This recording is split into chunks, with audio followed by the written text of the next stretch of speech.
Welcome to Second Take, the show that focuses on the issues behind the news. African Rainbow Minerals Executive Chairperson Patrice Motsepe says employers have to set a limit on unreasonable pay demands by labour unions. Mining Weekly editor Martin Creamer tells us more.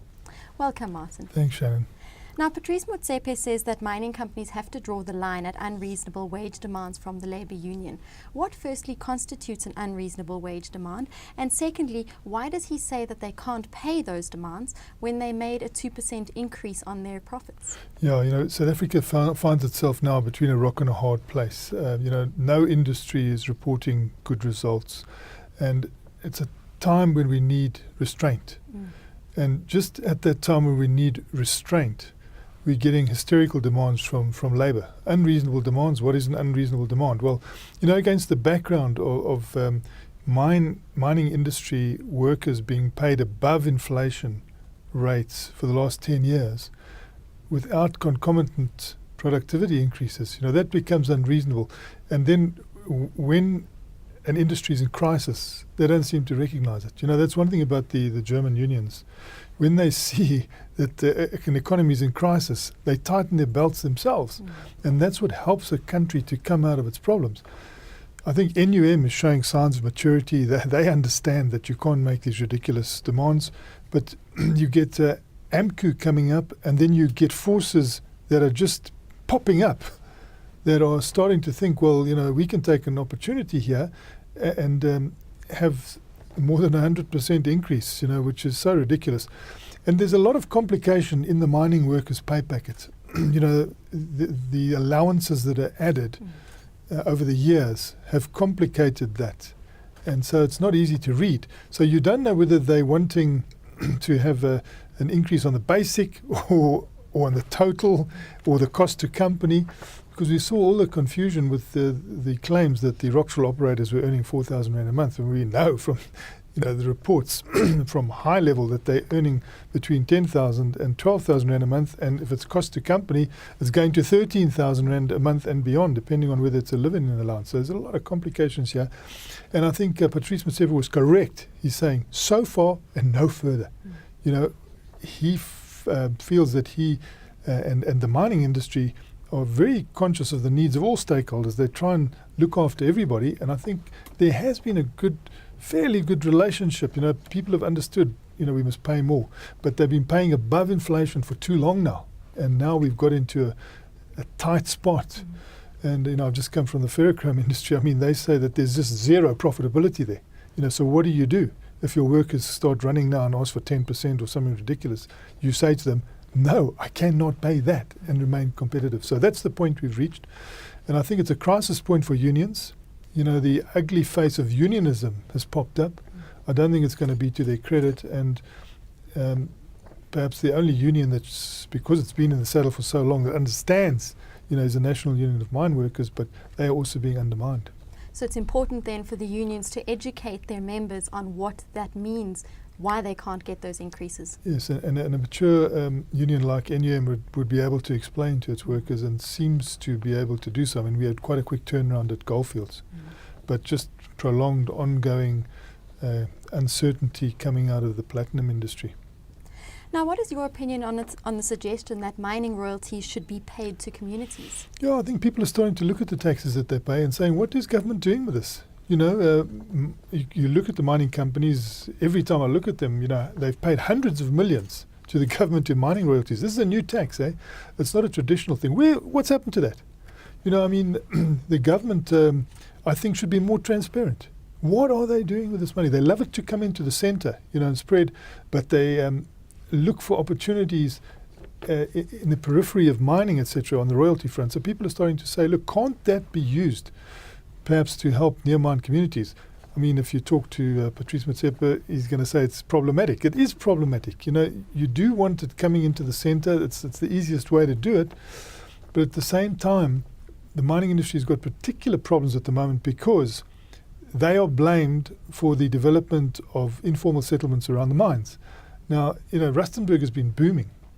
You can sort of provide housing to your workers.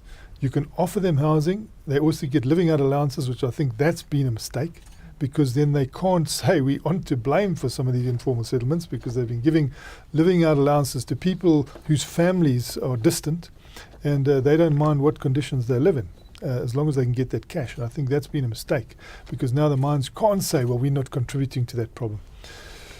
So perhaps they need to start thinking out of the box. I mean, you go to a place like Argentina, even in Patagonia, those mine workers, every 10 days, 15 days, they flowing home. We've never had that culture here where, your mine workers just seem to stick around. And that's hasn't been good socially, because their families are living elsewhere, and they only tend to go back to them, after months and months and months, or once a year or twice a year. Whereas in other countries, the idea is that you fly those people home regularly, because it creates social stability. So I think we need to have a lot of new thinking and see whether that is feasible, because it doesn't seem a good idea that people whose families are in the Eastern Cape or in Lesotho or in Mozambique are in a different city or town for prolonged periods. And this seems to have, I think, added to the problems that we're seeing at Marikana and elsewhere. And it's also had people saying, well, look, can't you help us out with these royalties? Perhaps these can go in some way to the provinces or the municipalities to create a better environment around the mines. I doubt whether it's going to happen, but at least it's the questions are being asked. Let's try and do something here, because certainly the municipalities aren't playing their role. I mean, they're not even enforcing their own bylaws. They're so far from enforcing their own bylaws. So the discipline has just gone out of the system, and someone needs to bring it back. And I think, Patrice bringing in wage discipline. We've never had so many hits on our online, after he made that statement, because people are saying, we have to draw the line now. And he's saying we have to draw the line. It's not only in wages, in many things. You have a situation of near anarchy in these platinum situations. It's not a majority of people. I mean, I looked at the one picture and I thought, wow, there's not a lot of people here with sticks. If they're starting to threaten, they must be dealt with fairly but firmly. They must be repulsed.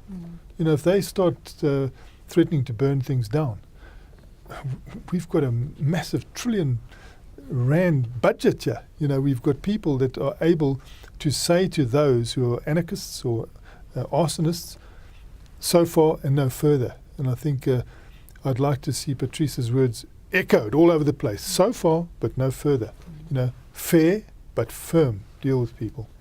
Now, on that note, Patrice Motsepe also says that sometimes the mining industry doesn't get the recognition it deserves for corporate social investment. Oh, no, that is true. Elaborate on that? Oh, that is true. I mean, not Patrice's mind, but, because he's more of a portfolio investor in most of the things that he does. He's not huge operationally. But if you go down to Kumba Iron Ore, Anglo-American, and you look at, the nursery school that they've established there, I mean, it is sensational. If you look at what they did, even with their workers, it might not be corporate social responsibility, but it was bringing workers in as shareholders and dishing out 2.7 billion to them at Christmas time, and then Exoro following suit. And I think mines, all the mine owners that I speak to are very keen on doing corporate social investment work. I suppose it's because of the nature of South Africa. You feel as though, this is what you can put back into the community. Nobody's against that. If you see some of the businesses that Anglo-American has created, outside of their own ambit, that serve the mines and are just general enterprises, all spawned by the mining industry. Generally, journalists don't write a lot about corporate social investment. In the journalist community, I've seen the financial journalists say, well, this isn't our bag, it should go. But then there are other journalists around who don't really concentrate on the mining industry from that point of view. So a lot is left unwritten.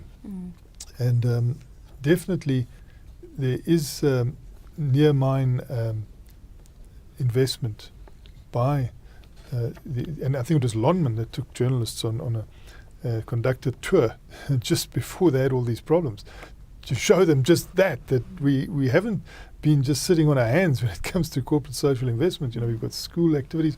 There's normally a health side to things. You have a clinic. I've seen them down Extrata, fantastic clinic down in the Mpumalanga, and it's the only clinic I've been into that considers patients sitting in a waiting room. You know, it's got ultraviolet light so that germs cannot be transmitted from from one person to the other who's sitting in the waiting room. I think every single waiting room that has a medical site should have that lighting. And you find it only in one of the clinics that the mines are supporting. The mines have for long been involved in hospital work, education, supporting education. It normally goes unrecognised. So obviously they could do more, as Patrice says, but perhaps they should get more exposure on what they're doing as well. And as you say, they can do more, but at the same time, some of the responsibility is also government, like housing, not for necessarily mine communities, but outside of mine communities is a government problem. Well, when I went up to Anvil, which is the Australian mine in the Democratic Republic of Congo, the CEO at the time, his main objective was corporate social investment. That's why he became the CEO. He was like studying this whole thing of corporate social investment. And, he put up clinics and schools, and in no time, this is one of the problems, he said. You can't do the things that the government is supposed to do. So he immediately struck an arrangement with the government that he runs these things for 3 years. During that 3 years, they run with government officials involved so that they can hand it over officially, so that now this becomes the government's responsibility. And I think you've got to do that. But just a few things he did there. I mean, he put in roads. He was close to areas where people fished, and they used to take 4 days to get to market. And because of just a sand road that he built, the 4 days turned into 4 hours, and it changed the whole economy of the region. And a lot of people get excited with that sort of work. Even ordinary miners, they're proud of that sort of benefit that the communities get. And so it is happening with mines because they're going to these remote areas. I mean, I think Anglo Gold Ashanti's Mark Hutefani, he said the other day, we're not in the business of mining, we're in the business of development. Because if you go up to his Mongwalu, in the Democratic Republic of Congo, he's doing roads, he's doing airstrips, he's doing all sorts of addendums to make sure that there's infrastructure, energy, and the people there also benefit from that directly. Those are the type of people we want in government. Sure. Now, finally, how can South Africa move forward from this turbulent time? I think by starting to draw the line. I think Patrice's voice there was an important one. So far no further, because don't be unreasonable, because you're sabotaging the economy of the country, you're sabotaging your future, that of your children, that of your grandchildren, and you must start thinking, further than your noses.